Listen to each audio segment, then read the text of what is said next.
নমস্কার, বাংলা বাজারে সবাইকে স্বাগত। আমি অনিকেত চট্টোপাধ্যায়। শুরু করছি আমাদের অনুষ্ঠান মতামত, এবং শুরু করার আগে আবার বলি, সন্ধে 6:30, 7টা, 7:30টার সময় মতামত শুনতে পাবেন। সকালবেলায় 8টার সময়ে আমাদের অনুষ্ঠান পলিটিক্স শুনতে ভুলবেন না। আর চ্যানেল সাবস্ক্রাইব করুন, বেল যেটা আছে সেটাকে ক্লিক করুন, তাহলে আমাদের অনুষ্ঠান অটোমেটিক্যালি আপনি রোজ আপনার কাছে নোটিফিকেশন চলে যাবে, দেখতে পাবেন। তো আমরা শুরু করছি আমাদের অনুষ্ঠান মতামত। আজকের শীর্ষক, বিহার নির্বাচনে যে এক্স ফ্যাক্টর সব হিসেব নিকেশ বদলে দেবে।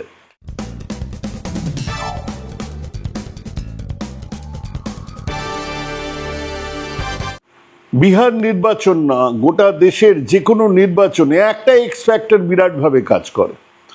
বিহার নির্বাচনেরও একটা এক্স ফ্যাক্টর আছে, যে ফ্যাক্টরটা গোটা হিসেবটা বদলে দেবে। অনেকের ধারণা সেটা মহিলা ভোট, অনেকের ধারণা সেটা মাইগ্রেটরি লেবারদের ভোট, পরিযায়ী শ্রমিকদের ভোট। আমরা সেই নিয়ে আজকে চর্চা করব, কোন জায়গাটা সবচেয়ে সেন্সিটিভ হয়ে আছে এবং যা এই গোটা নির্বাচনের চাকাটাকে ঘুরিয়ে যাচ্ছে। 2024 সালের লোকসভা নির্বাচনের ফল জাতীয় রাজনীতির যাবতীয় সমীকরণকে একেবারে নতুন চেহারা দিয়ে দিয়েছিল। আব কি বার 400 পারের বাওয়ালের পরে 10 বছর পর প্রথমবার দিল্লিতে বিজেপি একক সংখ্যাগরিষ্ঠতা পায়নি, অনেকটা দূরে ছিল।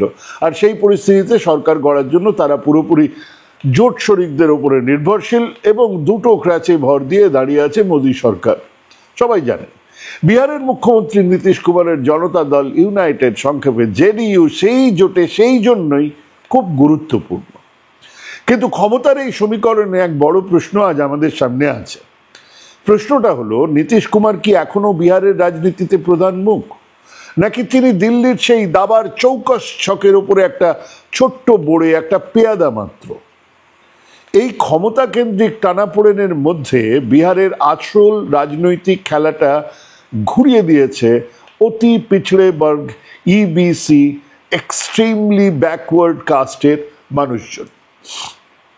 গোটা নির্বাচন এখন এই ইবিসি সম্প্রদায়কে ঘিরে ঘুরপাক খাচ্ছে। রাজ্যের দুটো বড় জোট এখন শুধু ওই অতি দলিতদের তুষ্ট করার কাজেই ব্যস্ত। যে দলিতদের ছায়াও মারাতো না কেউ। বিহারের অত বড় নেতা জগজীবন রাম, মাথায় রাখুন, নেহেরুর মূর্তি উদ্বোধনের পরে চলে যাবার আগে সেই জায়গা জল দিয়ে ধোয়া হয়েছিল। উচ্চবর্ণের কংগ্রেস নেতারা সেটা ধুয়েছিলেন। সেই দলিতরা এখন মধ্যমণি। এই পরিস্থিতিতে একটা প্রশ্ন তো উঠবেই, এটাকে আমরা কি শুধু জাতপাতের চিরাচরিত লড়াই বলবো, নাকি এর মধ্যে স্বামী বিবেকানন্দের বলে যাওয়া সেই শূদ্র জাগরণের একটা প্রতিফলন দেখা যাচ্ছে? বিবেকানন্দ একসময় বলেছিলেন, সমাজের পিছিয়ে পড়া মানুষজন আত্মবিশ্বাস আর শিক্ষার মাধ্যমে নিজেদের ক্ষমতা পুনরুদ্ধার করবে, সেটাই শূদ্র জাগরণ।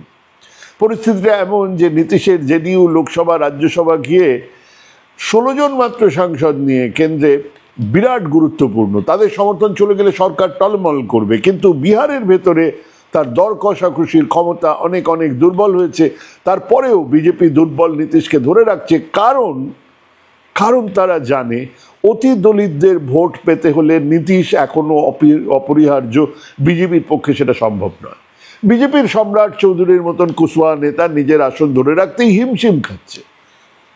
কালকেই বলেছি তারাপুরের কথা। কাজেই বিজেপি প্ল্যান বি হিসেবে অন্য ঘুটিও সাজাচ্ছে। গোপনে চিরাগ পাসওয়ানের এলজেপি, রামবিলাস যেটা, তার মতো শরিকদের জায়গা করে দিচ্ছে। রামবিলাস পাসওয়ান মানে পাসওয়ানদের ভোট, সেটা অতি দলিতদের ভোট। আবার সেটাও তো নীতিশ কুমারের রাডারের বাইরে নয়। নীতিশ কুমার তো জানে যে এই খেলাটা চলছে। জোটের ভেতরেই যে ভেতরের চাপানুতোর নীতিশকে একটু ব্যাকফুটে ঠেলে দিয়েছে, কিন্তু তিনিও পাল্টা দান দেবার জন্য সময়ের অপেক্ষায় ছিলেন। গতকাল নির্বাচনের দিনে দেখা গেল তিনি কিন্তু ঘুঁটির দান দিয়ে দিয়েছেন। এক উপমুখ্যমন্ত্রী, লক্ষ্মীসরায়ের 2010 থেকে নির্বাচিত নেতা বিজেপির বিজয় চৌধুরী বলছেন, আমার কথাই শুনছে না জেলার এসপি। নীতিশ নিশ্চয়ই ফিক করে হাসছিলেন, কিন্তু সেসব তো দলের মধ্যের হিসেব। সব মিলিয়ে এটা আজ পরিষ্কার যে বিহারের রাজনৈতিক ভাগ্য এখন ইবিসিদের হাতে।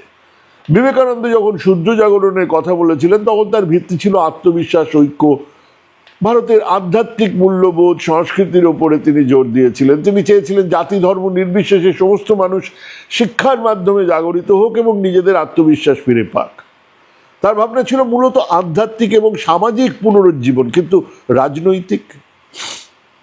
বিহারে এখন যে আন্দোলনটা চলছে সেটা আধ্যাত্মিক জাগরণ নয়, এটা রাজনৈতিক ক্ষমতা আর অর্থনৈতিক অধিকারের জন্য একটা সংগঠিত দাবি আন্দোলন। এই সেখানেই বিবেকানন্দের শুদ্ধ জাগরণের সঙ্গে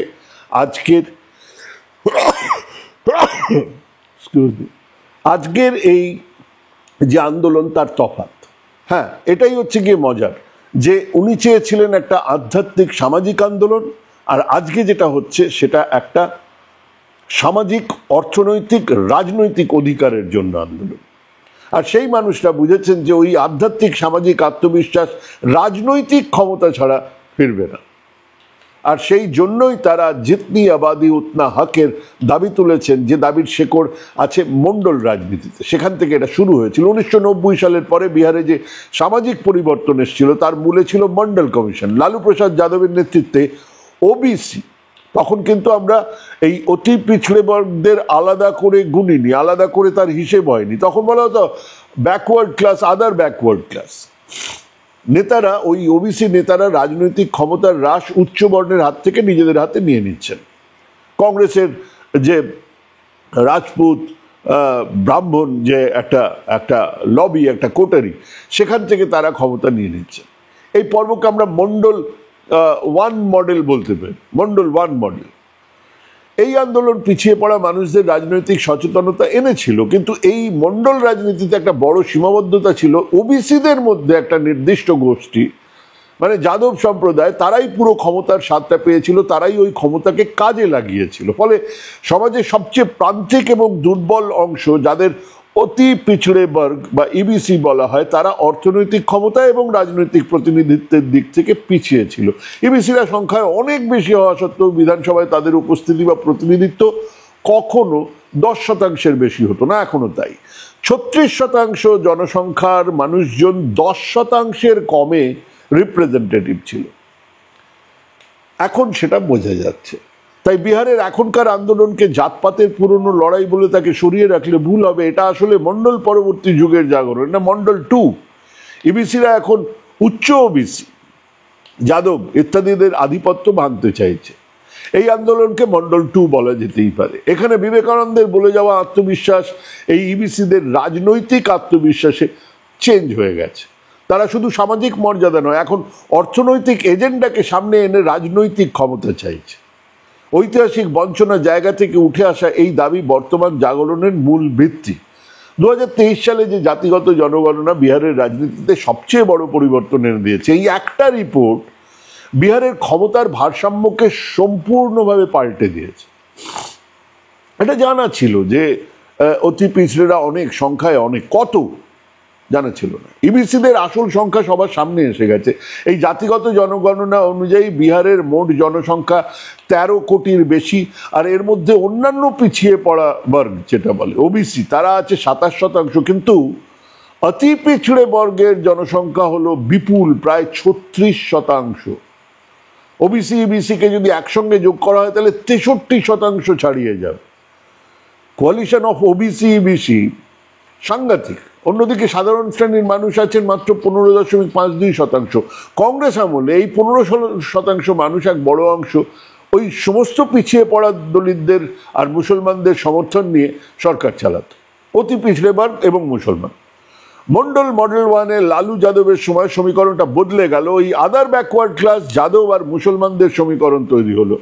আর এবার ওই 36% অতি দলিতেরা ক্ষমতার হিস্সেদারি চাইছে, আর সেটাও একেবারে সর্বোচ্চ নেতৃত্বের দাবি নিয়ে। এই পরিসংখ্যান প্রকাশের আগে পর্যন্ত ইবিসিদের দাবি ছিল অনেকটা বিমূর্ত, খানিকটা বায়বীয়। আমাদের সংখ্যা অনেক, কিন্তু কত তার স্পষ্ট ধারণা ছিল না। এখন প্রতিটা ইবিসি উপগোষ্ঠী তাদের সঠিক ডেমোগ্রাফিক ওজন সম্পর্কে ওয়াকিবহাল। সারা ভারতবর্ষে এই জাতিগত জনগণনা হলে কি হবে ভাবুন। এই পরিসংখ্যান তাদের রাজনৈতিক দাবিকে একটা কংক্রিট রূপ দিয়েছে। এখন তারা স্পষ্ট ভাষায় বলতে পারে তাদের সংখ্যা অনুযায়ী রাজনৈতিক ক্ষমতা সুযোগ দিতে হবে। মানে 36% আমাদের সমর্থন, আমাদের সংখ্যা, তাহলে হিস্সেদারি, ক্ষমতার হিস্সেদারিও আমাদের ততখানি দরকার। কেন 10% কমে আমরা আটকে থাকবো? কিছুদিন আগে পর্যন্ত এটা 2-3% ছিল, এখন 10%। এই জনগণনা শুরু করেছিলেন নীতিশ কুমার। তিনি ভেবেছিলেন এই পরিসংখ্যান তার ইবিসি ভোট ব্যাংক আরো মজবুত করবে, কিন্তু ফল হয়েছে ঠিক উল্টো। এই পরিসংখ্যান ইবিসিদের মধ্যে এতটাই রাজনৈতিক সচেতনতা তৈরি করেছে যে তারা আর এখন কোনো একক নেতা, মানে নীতিশ কুমার আমাদের লিড করবে তা না, তারা লিড করবে। তাদের কাছে এখন দর কষাকষির নিজস্ব ক্ষমতা তৈরি হয়ে গেছে, যা নীতিশের নিয়ন্ত্রণকে দুর্বল করে দিচ্ছে।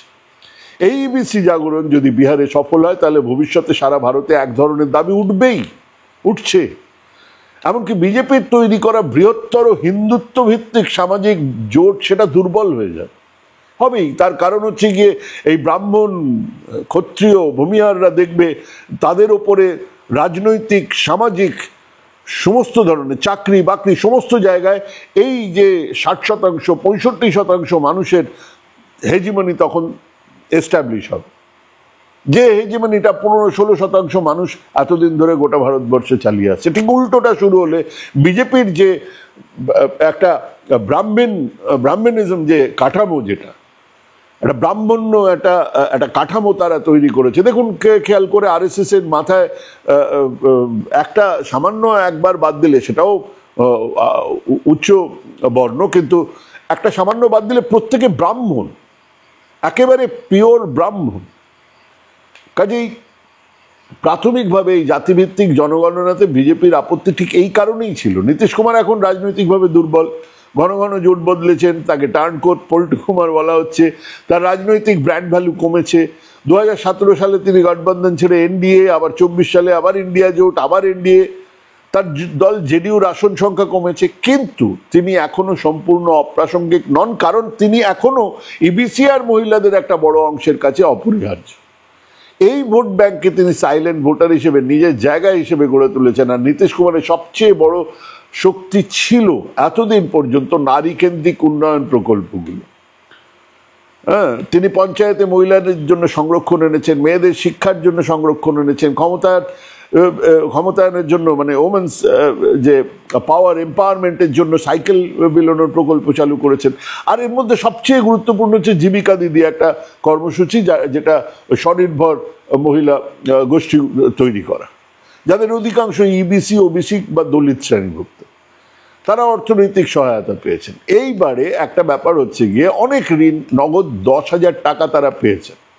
এইবারে ঠিক ভোটের ঘোষণা হওয়ার আগের দিনে সেই টাকা তাদের ব্যাংকে গিয়ে ঢুকেছে। কিন্তু কতজনের বলা হচ্ছে, হিসেব সরকার থেকে বলা হচ্ছে 1.24 crores, কেউ কেউ বলছেন এটা 1.34 crores।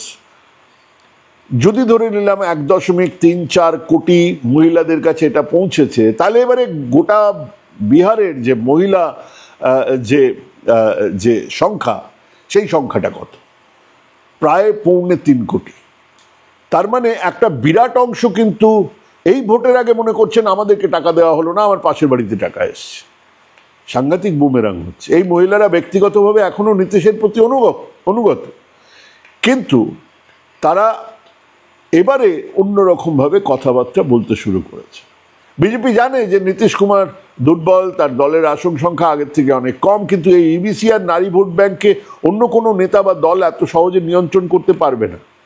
ওই যে বাকি যে বিশাল মহিলাদের ভোট, এগুলো কিন্তু ভাগ হবে, কিন্তু মুশকিল হচ্ছে গিয়ে সেই ভাগটা, সেই যে একজোট হয়ে থাকা মহিলাদের ভোট, এবারে সেটা পড়বে না। ইবিসির ভোট সেটাও ভাগাভাগি হয়ে যাচ্ছে। তার কারণ এই যে মহাগঠবন্ধন, সেখানে মুকেশ সাহানিকে নেওয়া হয়েছে। যে মাল্লাদের ভোট, সেটাও প্রায় 2.5-3%। আইপি গুপ্তার একটা দল আছে, সেটা একটা স্প্লিট, সেটাও প্রায় 1.5%-এর বেশি ভোট আছে। তো এই ভোটগুলোকে নিয়ে প্রত্যেকেই ইবিসির দিকে তৈরি করে রেখেছে। আর বিজেপির সবচেয়ে সমস্যা হলো গিয়ে নিজের মুখ্যমন্ত্রী মুখ তৈরি করতে পারেনি, তাই নীতিশ কুমারকে সরিয়ে দিয়ে ইবিসি দের ভোট মহাগঠবন্ধনের দিকে চলে যাবে, এই ঝুঁকিটাও বিজেপি নিতে রাজি নয়। গতকাল বিজেপির পাটনা যে দপ্তর, সেখানে একটা সেলফি স্ট্যান্ড ছিল, যেখানে গিয়ে আপনি সেলফি নিতে পারেন। মোদিজির একটা বড় ছবি ছিল সেখানে, কোনা একটা ছোট নীতিশেরও ছবি ছিল। সেখানে মোদিজির ছবিটার মাথায় নীতিশের মুখ বসিয়ে দেওয়া হয়েছে, মানে নীতিশ যাতে রেগে না যায় তার জন্য নীতিশকে এখন একটা গুড হিউমারে রেখে তাকে দিয়ে এই কাজটা করিয়ে নেওয়া, ঝুঁকি নিতে রাজি নয়। তাই রাজনৈতিক বিশ্লেষণ বলছে দুর্বল হলেও নীতিশ কুমার বিজেপির কাছে এখনো অপরিহার্য। তাকে বাদ দিয়ে এনডিএর ইবিসি ভোটের ভিত্তি দুর্বল হয়ে যাবে। আর ওদিকে ঐতিহাসিকভাবে রাষ্ট্রীয় জনতা দল মুসলিম যাদব ভোটের উপর নির্ভরশীল ছিল। তেজস্বী যাদব কিন্তু সেই বৃত্তটার থেকে বের হওয়ার চেষ্টা করেছেন, এবং এটা আজকের চেষ্টা নয়, বেশ কিছুদিন ধরে এটা চলছে। রাজনীতিতে জাতপাতের মেরুকরণ সরিয়ে অর্থনৈতিক এজেন্ডাকে সামনে এনেছেন, চাকরির কথা বলছেন। আর এই কৌশল হলো ইবিসির মধ্যেকার শ্রেণী সচেতনতাকে জাগিয়ে তোলার চেষ্টা। তেজস্বীর সবচেয়ে বড় রাজনৈতিক অস্ত্র হলো চাকরির প্রতিশ্রুতি। মহাগঠবন্ধন ক্ষমতায় এলে বিহারের প্রতিটা পরিবারের একজনকে সরকারি চাকরি দেওয়া হবে, মোদ্দা কথা। কোথা থেকে আসবে কেউ জানে না, কিভাবে আসবে। 2.5 কোটি দিতে হবে, চাকরি দিতে হবে। 2.5 কোটি চাকরি, এখন 24 লক্ষ লোক বিহারে সরকারি চাকরি করে। 2.5 কোটি উনি সরকারে এসে দেওয়া শুরু করলে শেষ হবে। তো সে কথা কিন্তু যুবকেরা কিন্তু সেই কথা শুনছেন, বেকার যুবকেরা সেই কথা শুনছেন। আর যদি সরকারি চাকরির কথা বলেন তাহলে রাজ্যের 36% অতি দলিতরা সারা রাজ্যে সরকারি চাকরির 0.34% বেশি পাননি। মানে এই যে অতি দলিত 36% যুবক, তারা দেখছেন যে আমাদের কেউ চাকরি পায়নি। আর সেখানে রাজ্য সরকারের সরকারি চাকরি দেওয়ার কথা বলছেন তেজস্বী যাদব, বিরাট ফ্যাক্টর। কাজেই সেই যুবকরা একটা স্বপ্ন দেখা শুরু করেছেন। তেজস্বী যাদব বলেছেন, জানি না কেমন করে হবে, কিভাবে হবে, আমাদের দেখতে হবে। প্রতিযোগী ক্ষমতায় আসার 20 দিনের মধ্যে এর জন্য নতুন আইন হয়ে যাবে, 20 মাসের মধ্যে কাজ শেষ হয়ে যাবে। তেজস্বী মনে করে দিয়েছেন তার আগে 17 মাসের সরকারে 5 লাখের বেশি চাকরি দেওয়া হয়েছিল। 17 মাসে 5 লাখ দিয়েছে, 5 বছরে 2.5 কোটি চাকরি দেবেন উনি বলছেন, জানি না কিভাবে। কিন্তু এই চাকরির প্রতিশ্রুতি সরাসরি ইবিসি যুবক যুবতীদের লক্ষ্য করে তৈরি করা, কারণ ইবিসিরা অর্থনৈতিকভাবে সবচেয়ে দুর্বল, আর তারাই সবচেয়ে কাজের খোঁজে, সবচেয়ে বেশি মাইগ্রেটরি লেবার। তেজস্বী চাকরির প্রতিশ্রুতি দিয়ে ইবিসিদের অর্থনৈতিক মুক্তির একটা পথ দেখাচ্ছেন। তেজস্বী আসলে ইবিসিদের মধ্যে যে অ্যান্টি যাদব পোলারাইজেশন সেটাকে কমাতে চাইছেন। আরজেডি যাদবদের বেশি টিকিট দিচ্ছে, চাকরির মতো অর্থনৈতিক প্রতিশ্রুতি ইবিসিদের কাছে বেশি গুরুত্বপূর্ণ। মানে টিকিট দেওয়া নয়, চাকরিটা অনেক বেশি, বিরাট লোকজনকে সেটা সেই খবরটা দিচ্ছে। এবং এতে জাতিগত বিভেদ কিছুটা হলেও এখনকার জন্য ঢাকা পড়বে। আর যদি সেই পথে হেঁটেই ইবিসি নেতা একজনকে, বাঙ্গালীলাল মন্ডল, রাজ্য সভাপতি করে দিয়েছে, তাদের জন্য আলাদা র্যালি করেছে। সেই অতি দলিতদের সঙ্গে পাওয়ার জন্য তুরুপের তাস একটা নয় 3খানা। মহাগঠবন্ধনে প্রথমত তো দলের মধ্যে ওই মাঙ্গানীলাল মন্ডলকে আনা হয়েছে, যিনি নিজে ইবিসি। 3টে সিপিআইএম এর লিবারেশনের উপস্থিতি বিরাট গুরুত্বপূর্ণ, কারণ লিবারেশনের ইবিসি আর দলিতদের মধ্যে গ্রাসরুট স্তরে বিরাট ঘাঁটি আছে। তারা দীর্ঘদিন ধরে জমির সংস্কার, অর্থনৈতিক বঞ্চনার বিষয়গুলো নিয়ে আন্দোলন করছে। এই একেবারে অতি দলিতদের নিয়ে এই দলগুলো তেজস্বীর চাকরি এজেন্ডাকে আরো শক্তিশালী করছে। ইবিসিদের কেবল জাতপাতের হিসেব নয়, অর্থনৈতিক শ্রেণী হিসেবে সংগঠিত করতে সাহায্য করেছে। এই জোট তেজস্বীকে মন্ডল 1 মডেলের সীমাবদ্ধতা থেকে বেরিয়ে এসে একটা বড় সামাজিক ভিত্তি তৈরি করে দেওয়ার সুযোগ দিয়েছে। এর পরেরটা হলো মাল্লার ছেলে মুকেশ সাহানিকে লিবারেশনের মধ্যস্থতায় উপস্থিতি উপমুখ্যমন্ত্রী ঘোষণা করে 3 নম্বর তাসটা ফেলে দেওয়া হয়েছে, যা অত্যন্ত মানে ওই অতি দলিতদের মধ্যে এক ধরনের আবেগ তৈরি করেছে। আমাদের লোক উপমুখ্যমন্ত্রী। মহাগঠবন্ধনের চাকরির প্রতিশ্রুতিকে মোকাবিলা করতে গিয়ে এনডিএ 3 ইবিসিদের জন্য বড় বড় ঘোষণা করে দিয়েছে। তাদের পঞ্চামৃত পরিকল্পনা ইবিসিদের জন্য 10 লাখ টাকা পর্যন্ত সহায়তা, শিক্ষাবৃত্তি, আর্থসামাজিক অবস্থা পর্যালোচনার জন্য উচ্চ পর্যায়ের কমিটি, এই সমস্ত কথা বলা হয়েছে। কিন্তু সেগুলো খানিকটা বায়বীয়। সরকারি চাকরির অফারটা অনেক বেশি ট্যাঞ্জেবল। তার উপরে বিজেপি জেডিইউ জোট নির্বাচনের ঠিক আগে 21 লক্ষ মহিলাকে, ওই জীবিকা দিদিদের 10,000 টাকা করে নগদ দিয়েছে। আচ্ছা, যাদেরকে দেওয়ার কথা ছিল, এই যে এই স্বনির্ভরদেরকে দেওয়ার কথা ছিল বছরে 2 লাখ করে টাকা, 10,000 করে দেওয়া হয়েছে। সেখানে আবার আর এক ধরনের গন্ডগোল শুরু হয়েছে। এই নগদ বিতরণের ব্যাপারটা অনৈতিক, সে অনৈতিক কিছু এসে যায় না। বিহারের রাজনীতিতে অনৈতিক বলে কিছু নেই। এটা স্পষ্ট যে এনডিএ ইবিসিদের দীর্ঘমেয়াদী অর্থনৈতিক কাঠামোর পরিবর্তনের দাবিকে পূরণ করার চেয়ে দ্রুত কিছু আর্থিক সুবিধা দিয়ে ড্যামেজ কন্ট্রোল করে ভোট নিতে চাইছে। নগদ অর্থের পাশাপাশি এনডিএ তেজস্বীর বিরুদ্ধে জঙ্গল রাজের যে অভিযোগ সেটাকে ফেরত আনছে, মানে যাদব বনাম অতি দলিতদের পুরনো লড়াইটাকে সামনে আনা হচ্ছে। কেন্দ্রীয় স্বরাষ্ট্রমন্ত্রী অমিত শাহ বলেছেন আরজেডি ক্ষমতায় এলে আবার খুন, অপহরণ, তোলাবাজি করবে। মানে প্রচারের উদ্দেশ্য হলো লালু যুগের পুরনো ভীতির সঞ্চার। ইবিসি যারা চাকরির প্রতি আকৃষ্ট হচ্ছে তারা ভাববে স্থিতিশীলতার জন্য বাবা নীতিশকেই ভোট দাও, এরকম হতে পারে কিছু লোক। কিন্তু সেসবের পরেও দিল্লির জোট শরিক হলেও বিহারের নীতিশের ওপরে চাপ ক্রমশ বাড়ছে। চিরাগ পাসওয়ানের এলজেপি এবং হামকে জায়গা দিতে গিয়ে, ওই জিতন রাম মাঞ্ঝি জায়গা দিতে গিয়ে জেডিইউর আসন কমে যাচ্ছে। জেডিইউর 11টা আসন, বিজেপির 10টা আসন চিরাগ পাসওয়ানকে ছেড়ে দিতে হয়েছে। এই আসনের ভাগ বাটোয়ারা থেকে বোঝা যাচ্ছে যে বিজেপি নীতিশ কুমারের উপর নির্ভরশীল হলেও তার ক্ষমতা আস্তে আস্তে কম করার একটা চেষ্টা চালিয়েছে। আর সেই বিরক্তি ছবি প্রচারেও প্রভাব ফেলছে। জেডিইউর কর্মীরা প্রধানমন্ত্রী জনসভাতে যাচ্ছেন না, নীতিশ কুমার নিজে যাচ্ছেন না। ওদিকে বিহারের নির্বাচনী প্রক্রিয়াতে বিরাট বিতর্ক তো আছেই। এই প্রক্রিয়ার ফলে 46 লক্ষ ভোটারের নাম কাটা পড়েছে। এই সংশোধনের পরে বিহারের লিঙ্গ অনুপাত মানে জেন্ডার রেশিও কমে গেছে। আগে প্রতি 1000 পুরুষে বিহারে 907 জন মহিলা ছিল, এখন এসআইআর এর পরে সেটা কমে 892 হয়ে দাঁড়িয়েছে। মানে মহিলাদের ভোটার বেশ ভালো রকমের কমেছে। 18 থেকে 29 বছরের মহিলা ভোটারদের নাম স্থায়ীভাবে স্থানান্তরিত ক্যাটাগরিতে অস্বাভাবিকভাবে বেশি বাদ দেওয়া হয়েছে। সাধারণত এরাই সেই মাইগ্রেটরি লেবার যারা ছেলেদের সঙ্গে বাইরের রাজ্যে চলে গেছে। সেখানে মহিলাদের নাম বেশি বাদ পড়ার এই প্রবণতা নিয়ে একটা প্রশ্ন তো উঠবেই, অত্যন্ত গুরুত্বপূর্ণ। কারণ নীতিশ কুমারের জীবিকা দিদি নেটওয়ার্কের মাধ্যমে তৈরি হওয়া মহিলা ভোট ব্যাংক তার মূল শক্তি। যদি ভোটার তালিকা সংশোধনের প্রক্রিয়ায় এই হারে মহিলা ভোটার বাদ যায় তাহলে ইবিসিদের উপরে দ্বিগুণ প্রভাব ফেলবে। তার কারণ ইবিসি এবং দলিতরা সাধারণত অনেক বেশি মাইগ্রেট করে আর তাদের নথিপত্র সংক্রান্ত সমস্যা অনেক বেশি থাকে। কাজেই সেই মহিলা ভোটারদের নাম বাদ দেওয়া হলে নীতিশের ভোট ব্যাংকে চাপ তৈরি হবে। শেষ কথাটা হলো, বিহারের বর্তমান নির্বাচনকে শুধু জাতপাতের লড়াই বলে ছোট করে দেখার কোনো কারণ নেই। এক লাগাতার ঐতিহাসিক বঞ্চনা, জাতিগত জনগণনার মাধ্যমে পেয়ে যাওয়া নতুন হিসেব আর কর্মসংস্থান সংকটের মতন একটা অর্থনৈতিক চাপ, সব মিলিয়ে একটা জাগরণ তৈরি হয়েছে। খতিয়ে দেখলে এই আন্দোলন বিবেকানন্দের সেই আকাঙ্ক্ষার সঙ্গে যুক্ত, যেখানে প্রান্তিক মানুষ শুধু সামাজিক মর্যাদা নয়, জীবনের সব ক্ষেত্রে অংশীদারিত্ব চায়, ভাগেদারি চায়। আজকের শূদ্র জাগরণ মানে হলো রাজনৈতিক ক্ষমতায় প্রবেশের পথে ইবিসিদের অর্থনৈতিক মুক্তি আর আত্মমর্যাদার দাবি। আর সেটাই বিহার রাজনীতির আপাতত এক্স ফ্যাক্টর, যার হদিশ কারোর কাছে নেই। তবে এই নির্বাচনের ফলাফল হাতে এলে বলে দেওয়া যাবে বিহারের আগামী নির্বাচন আর রাজনীতির গতিপথ কোন দিকে বইবে। এই নির্বাচনের এক্স ফ্যাক্টর আসলে ইবিসি ভোট। এই ইবিসি ভোটের হদিশ আমরা পাবো যেদিন ইভিএম খোলা হবে, তার আগে নয়। ভাবুন, ভাবতে থাকুন, ভাবা প্র্যাকটিস করুন। ভালো থাকবেন, সুস্থ থাকবেন। আজকে এখানে শেষ করছি। নমস্কার।